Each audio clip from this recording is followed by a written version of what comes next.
2026 matric board exam रे कौन सब पढ़ी करी गले आमको फुल माने सही सब क्वेश्चन ही आसीबो। आमे ए वीडियो रे आलोचना करिबा। आमे आज साहित्य रे कौन सब प्रैक्टिस करी जीवा एवं को सब प्रैक्टिस करी गले आमको पूरा सियोर कि आमे कन्फर्म हेई परिबा ता बोर्ड एग्जाम रे सुनिश्चित आसीबो। आमे ए वीडियो रे आलोचना करिबा ता सहित तुम केमती इजी तरीका रे मने रखी परिबो ता मु आपन को शेयर करिबि। तेणु वीडियो को देखो ध्यान सहित देख। तुम्हें जदि बोर्ड एग्जाम सीरीयस अच्छो देन तुमको ओपिनियन देवी पूरा ध्यान सहित देख। पूरा स्टेप बाय स्टेप तुमको बताऊे कन्फ्यूज हो ना। तुम्हें जदि डाउट थाए देन कमेंट सेक्शन में जन पार।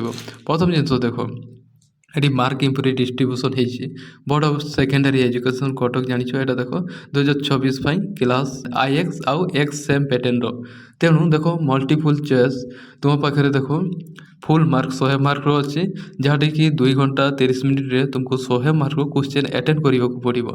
प्रथम देख 50 टी मल्टीपल चॉइस क्वेश्चन जहाँटी एमसीक्यू क्वेश्चन आसो गोटे क्वेश्चन गोटे मार्क जहाँकि एमसीक्यू क्वेश्चन 50टा क्वेश्चन आसो। देन है सब्जेक्टिव पेपर जदि आम आलोचना करवा तुम पाखु गोटे है जोटा कि अल्टरनेटिव पद्य गोटे स्वरार्थ आसो गद्य गोटे स्वरार्थ आसो।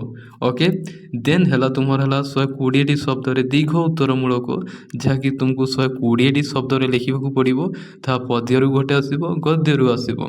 ता सहित आम सब्जेक्टिव पेपर जदि आलोचना करवा तुमको एसे बा रचना गोटे आसो जहाँकि तुमको 200 शब्द मध्य उत्तर देवाक पड़ो।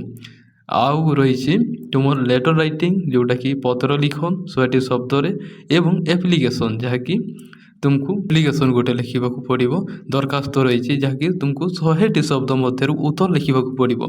ता सहित तुमको गोटे पैसेज दिज्व तुमको केवल पढ़ी करी तुमको आंसर देवाक पड़ो जहाँकि तुम 10 मार्क आसता है। यही परीक्षा मिसिक टोटाल तुम 100 मार्क होता है। बर्तमान देखा आम सिलेक्शन क्वेश्चन कौन रही एवं किपरि आम आंसर लिखा इजिली एवं कौन सब आंसर लिखिले आमको फुल मार्क मिल। पूरा ध्यान सहित देख जी भी देखुच वीडियो को ध्यान सहित देख। Okay exam all the best. BSc Odisha तरफ आपन समस्त को सिलेक्शन दि जाऊँगी 2026 मैट्रिक बोर्ड आम जदि आम पद्यर कथा कहवा जदि सर्वसाह माटीर स्वरार्थ प्रथम देख स्वरार्थ कौन लिख स्वार्थ सिलेक्शन रही कौन रही सिलेक्शन देख देह दुख पाए साई तीचु चेरमूली गछलता मन सुख लगी नवर समुद्र भरी अच्छु हस कथा यह तुमको स्वार्थ लिखा पड़ो। आंसर कौन लिख प्रथम जिन स्टेप 1 देख तुमको प्रथम कवि परिचय देवाक पड़ो। कवि परिचय कौन लिखे प्रथम है कविंकर ना जो कविताटी यह देख सर्वसाह माटी आसी जी कि कवि होती नारी कवि विद्युत प्रभा देवी एवं को कवितारू संग्रहित यह पुस्तकटी माटी पानी पवन सर्वसाह माटी संग्रहित। तेणु नारी कवि शांतन प्राण माटी माँ निकट निजर कृतज्ञ प्रकाश करिसेंती यह तुमको एतकी तुमको प्रथम लिखा पड़ो जहाँकि तुमको हाफ मार्क मिलता है। ओके सेकेंड जिनस कौन लिख देख ये जो कवि विषय जहाँ तुमको दि जाइए क्वेश्चन कौन कहुई से विषय तुमको ये लिखा पड़ो। माने सेकेंड रे कौन लिख देख जमती ममतामयी माटी जमती समस्त को स्नेह करे विशाल हृदय जमती जननी जमती समस्त ममता थाई से परिका समस्त को समान भाव में बांटी देइछि तार जमती मीठा पानी पवन गछलता फल फलमूल समस्त को शक्ति देवा सहित समस्त को शांति तृप्ति देइछि जहाँकि जमती माता बा माँ सदृश संतान मान को समस्त को आड़ी अड़िंदरू समस्त को भल पाइबा सहित समस्त को सुख शांति देइछि संतान मानक शरीर जमती कष्ट उद्धार करने से जमती गचर चेर द्वारा से चेरमूली द्वारा गछलता द्वारा साइदी रखी माने जमती से शरीर जदि असुस्थ हो जाए से चेरमूली खाइले भल हो परीक्षा तुमको लिखा मन को आच्छादित करने आनंदित करने समुद्र रे हस कथा भरी देइछि केते विचित्र सुंदर सुंदर जगह रखी यही सब तुमको वर्णना कर लिखा पड़ो। सेकेंड जिनस देख माने थर्ड जिनस कौन लिख जहाँकि तुम्हें कवि कौन शिक्षा दौरान समाज को एवं पाठक मान को यह तुमको थर्ड नंबर लिखा पड़ो जहाँकि तुमको 1.5 मार्क मिलता है जहाँ टोटाल की 5 मार्क स्वार्थ क्वेश्चन आंसर आसता है 5 मार्क 5 ମାର୍କର ଏଇଠି କ୍ୱେଶ୍ଚନ୍ ତୁମକୁ ବା ଆନ୍ସର୍ ଲେଖିବାକୁ ପଡ଼ିବ। ଶେଷରେ ତୁମକୁ ମାଟି ମା ଯେମିତି ବାସ୍ତବମୟୀ ରୂପ ତାର ସନ୍ତାନମାନଙ୍କୁ କଲ୍ୟାଣ ପାଇଁ ଜନନୀଙ୍କ ବ୍ୟାକୁଳତା ଦେଖି କବି ନିଜକୁ ଧନ୍ୟ ମନେ କରିବା ସହ କୃତଜ୍ଞ ପ୍ରକାଶ କରିଛନ୍ତି। ସମସ୍ତଙ୍କୁ ଭଲ ପାଇବା ଯେମିତିକି ସମସ୍ତଙ୍କର ହେବା ଉଚିତ ବୋଲି ସେ ଲୋକମାନଙ୍କୁ ସମ୍ବର୍ଦ୍ଧନା ଦେଇଛନ୍ତି। ଏହା ତୁମକୁ ଶେଷରେ ଲେଖିବାକୁ ପଡ଼ିବ। ଏହି ପରୀକ୍ଷା ଯଦି ଷ୍ଟେପ୍ ମାର୍କିଂ ଲେଖ ଦେନ୍ ତୁମର ମାର୍କ ହିଁ କାଟିପାରିବେ ନାହିଁ, ଫୁଲ୍କୁ ଫୁଲ୍ ମାର୍କ ମିଳିବ। ଦେଖ କ୍ୱେଶ୍ଚନ୍ ହିଁ ଆନ୍ସର୍ ଥାଏ। ଦେଖ ଦେହ ଦୁଃଖ ପାଇଁ ସାଇତି ଯେ ଚେରମୂଳି ଗଛଲତା, ଏଇଠି ଦେବ କେବଳ ତୁମକୁ ବର୍ଣ୍ଣନା କରିବାକୁ ହେବ। ଯେମିତିକି ସାହିତ୍ୟ ଯେମିତି ଗଛରୁ ଆମେ ବିଭିନ୍ନ ଛାଇ ପାଇବା ସହିତ ଚେରମୂଳି ପାଉଛେ, ଯାହାକି ମାନେ ବହୁତ ସାରା ରୋଗରୁ ଆମେ ମୁକ୍ତି ହେଉଛେ। ମନ ସୁଖ ଲାଗି ଏ ସମୁଦ୍ର ହସ କଥା ଭରି ଦେଇଛୁ। ଏଇଠି ହିଁ ତୁମକୁ ବର୍ଣ୍ଣନା କରି ଲେଖିବାର ଅଛି। ଏତେ ଚିନ୍ତା କରବାର ନାହିଁ। ଏଇ ଜିନିଷକୁ ନେଇ ତୁମକୁ କେବଳ ଟିକେ ଖାଲି ମଡ଼ିଫାଇ କରିବାର ଅଛି, କିଛି ବନେଇବାର ଅଛି, କିଛି ୱାର୍ଡ଼ ସେଣ୍ଟେନ୍ସ ଏଡ଼୍ କରିବାର ଅଛି। ଓକେ, ଦେଖ ଏଇ ପରୀକ୍ଷା ତୁମକୁ ଲେଖିବାକୁ ପଡ଼ିବ। ଦେନ୍ ହେଲା ଆମେ ପଦ୍ୟ ରହିଗଲା। ଗଦ୍ୟରୁ ଯଦି ଦେଖିବା ନରେନ୍ଦ୍ର ବିବେକାନନ୍ଦ ଯେଉଁ କବିତାରୁ ଆମେ ଯଦି ଦେଖିବା ସପ୍ରସଙ୍ଗରେ ସ୍ୱାର୍ଥ ଲେଖ। ଭାରତୀୟ ଦର୍ଶନ ମନୁଷ୍ୟର ସେବା ହିଁ ଈଶ୍ୱର ସେବା। ଏହା ତୁମକୁ ସ୍ୱାର୍ଥ ଲେଖିବାକୁ କହିଛି। କ'ଣ ଲେଖିବ? ଭାରତୀୟ ଡଟ ଦେଇ ଈଶ୍ୱର ସେବା ଲେଖିବ। ଦେନ୍ ପ୍ରଥମ ହେଲା ତୁମକୁ କ'ଣ ଲେଖିବାକୁ ପଡ଼ିବ କହିଦେଇଥିଲି। ପ୍ରଥମ ହେଲା ଦେଖ ସାହିତ୍ୟ ସିନ୍ଧୁ ପୁସ୍ତକରୁ ନରେନ୍ଦ୍ର ବିବେକାନନ୍ଦ ଶୀର୍ଷକରୁ ଆନିତ, ଯାହାକି ଲେଖକ ହେଉଛନ୍ତି ଶରତ କୁମାର ମହାନ୍ତି ଭାରତ ଦର୍ଶନ ମହିମା ବିଷୟରେ ପ୍ରତିପାଦନ କରିଛନ୍ତି। ଏଠି କ'ଣ ଲେଖିବାକୁ ପଡ଼ିବ ତୁମକୁ ବର୍ଣ୍ଣନା କରିଦେଉଛି। ପ୍ରଥମେ ହେଲା ଭାରତୀୟ ଦର୍ଶନ ଅନ୍ୟାନ୍ୟ ପୁରାଣ ଶାସ୍ତ୍ର କହେ ଯେମିତି ଅହଂ ବ୍ରହ୍ମାସ୍ମି ସକଳ ଘଟେ ନାରାୟଣ।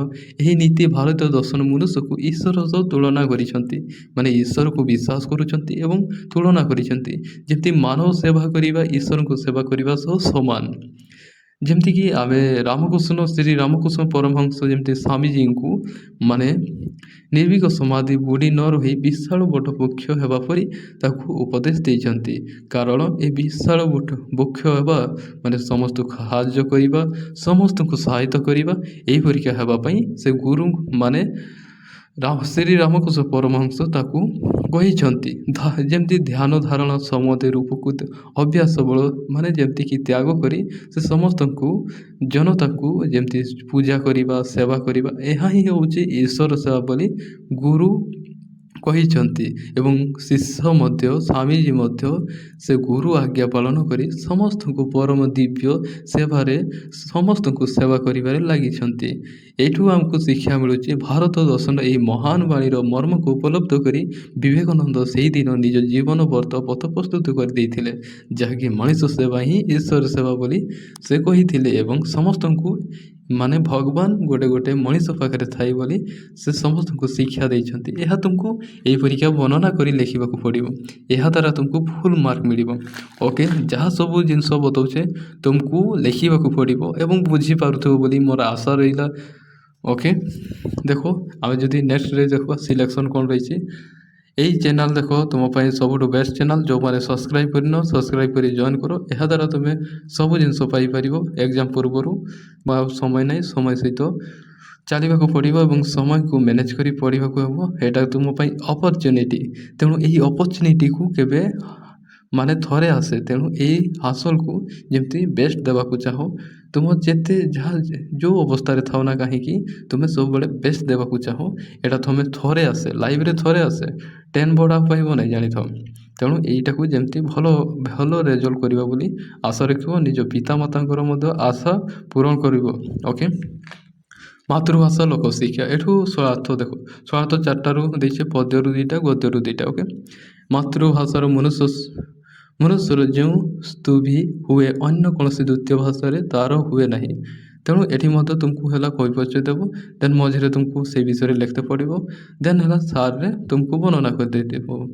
এইগুଡ଼ାକ ଲେଖି ନେଇଯିବ। ଓକେ, ଏବେ ଦେଖ ଆଉ ଗୋଟେ ଜାଗବନ୍ଧରା। ଏଠି ମଧ୍ୟ ତୁମକୁ ହେଲା ମରଣ ଦୁଆର ଚରଣ ଆରୋପି ଗାର ଅମର ଜ୍ଞାନ ପଛି ଦିଅ ଆଜି ମାନବ ଶିରୁଷୁ ସମୁତ ଅପମାନ। ଏଠୁ ମଧ୍ୟ ତୁମକୁ ହେଲା ଏହି ପରୀକ୍ଷା ସ୍ୱାର୍ଥ। ପ୍ରଥମ ହେଲା କବି ପରିଚୟ, ଦେନ୍ ହେଲା ତୁମକୁ କବି ଏଇ ଯେଉଁ ରହିଛି ପ୍ରଶ୍ନରୁ ହିଁ ଉତ୍ତର ଲେଖିବାକୁ ପଡ଼ିବ। ଏଇଠୁ ହିଁ କେବଳ କିଛି ଜିନିଷ ଏଡ଼୍ କରିବ, କିଛି ଜିନିଷ କ'ଣ ବୁଝିଲ ସେଇଟା ହିଁ ଲେଖିଦେବାର ଅଛି। ଶେଷରେ କ'ଣ ସବୁ ଶିକ୍ଷା ପାଇଛ ସେସବୁ ଲେଖିଦେବାର ଅଛି। ଓକେ, ଏହା ଥିଲା ତୁମ ଛୁଆତ ସିଲେକ୍ସନ୍। ଯଦି ଅନ୍ୟ କିଛି ଚାହୁଁଛ ତେଣୁ ମୋତେ ସେଇ ଲିଙ୍କ୍ ଥିବା ନମ୍ବରରେ କଣ୍ଟାକ୍ଟ କରିପାର, ତୁମେ 5 ମିନିଟ୍ ସୁଦ୍ଧା ପାଇପାରିବ। ଓକେ, BSc ଓଡ଼ିଶା ତରଫରୁ କ୍ଲାସ୍ 8ରୁ 10ରେ ଆପଣ ସମସ୍ତଙ୍କୁ ଧନ୍ୟବାଦ ଜଣାଇବି ଏବଂ ଏକ୍ଜାମ୍ ପାଇଁ ଅଲ୍ ଦ ବେଷ୍ଟ ଏବଂ ପ୍ରିପାରେସନ୍ ପୁରା ଜୋରଦାର ଚାଲୁ। ଓକେ, ଧନ୍ୟବାଦ।